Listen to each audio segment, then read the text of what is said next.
Hi everyone, it is Chandra with Dignity Duty, and I'm coming on today to talk about some of the biggest challenges we face as guardians and conservators. And I'm going to talk about two things, but I'm only going to talk about one today, and I'll come back and talk about the second one. As you know, I've been a conservator guardian for about 7 years.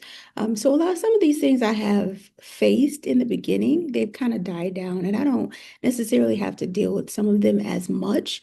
But these are things that you probably want to be aware of, especially if you're just starting out. And to some degree, yours might be a little bit more or even less than what we've experienced in our particular situation.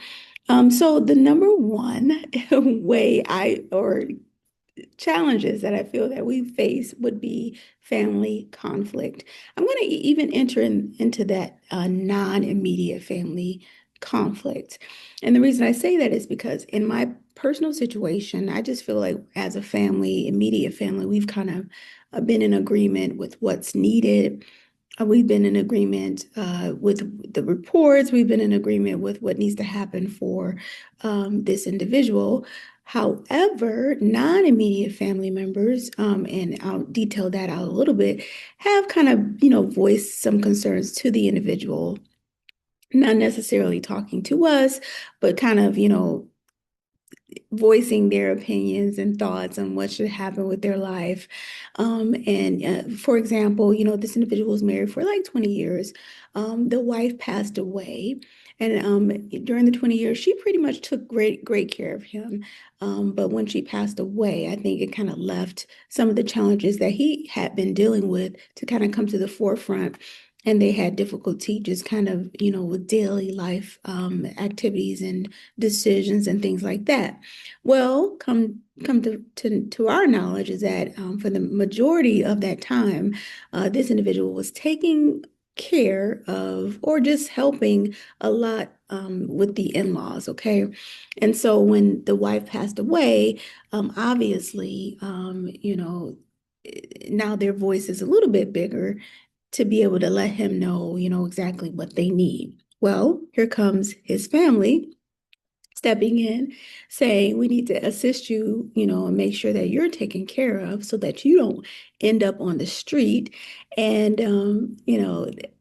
it just, when the resources are kind of cut off, people act in special ways, right? Because if an individual didn't have resources, and most times, unless there is a genuine love or sincerity there, most people aren't going to try to fight for control, right? They don't have anything to win. And if there's no genuine love, they really could care less about whether or not you end up on the street or not.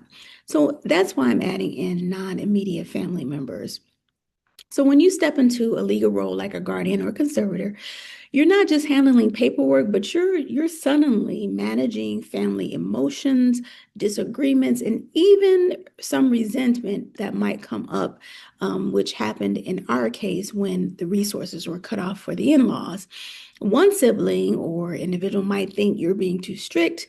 Another might accuse you of hiding money. And sometimes people just don't understand why certain decisions have to be made for safety or for financial stability. Now, I will say, again, in our immediate family, we have had none of that. We have pretty much been in agreement with what needs to happen. I try to be fair and equitable in all circumstances. And so we have not had that. But non-immediate family members have voiced concerns, have brought suspicions to the individual. I even had a case where my niece was hanging out with them, and she overheard a conversation where they told this individual to tell the court that I only buy hot dogs when I go grocery shopping for him.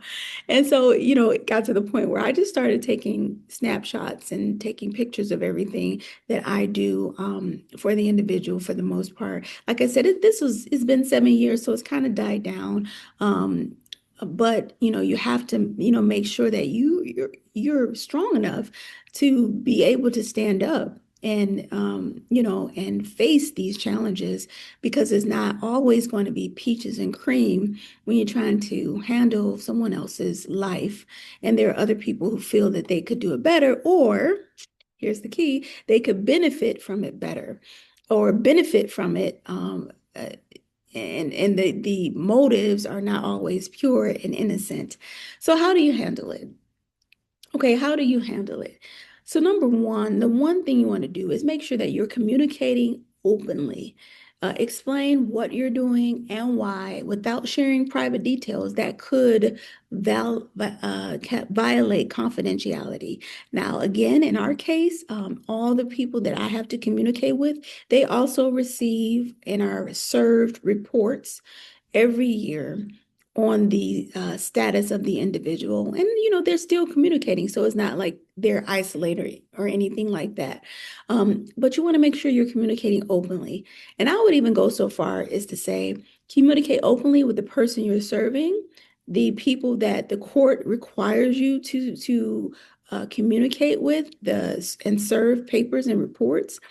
But outside of that, use caution because everyone that is has this person's ear may not have the right motive, and they are considered incapacitated or vulnerable. And so it's your duty to make sure that you are protecting them and not necessarily worrying about whether someone else is going to like you for the decision that you know in your heart is right.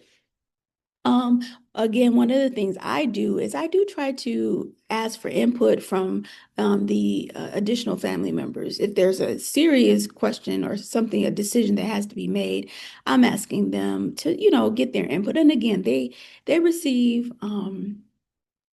the reports that go out every year. So nothing really is a secret. They get to see everything, and everything is transparently done, and they get to see every decision that's being made.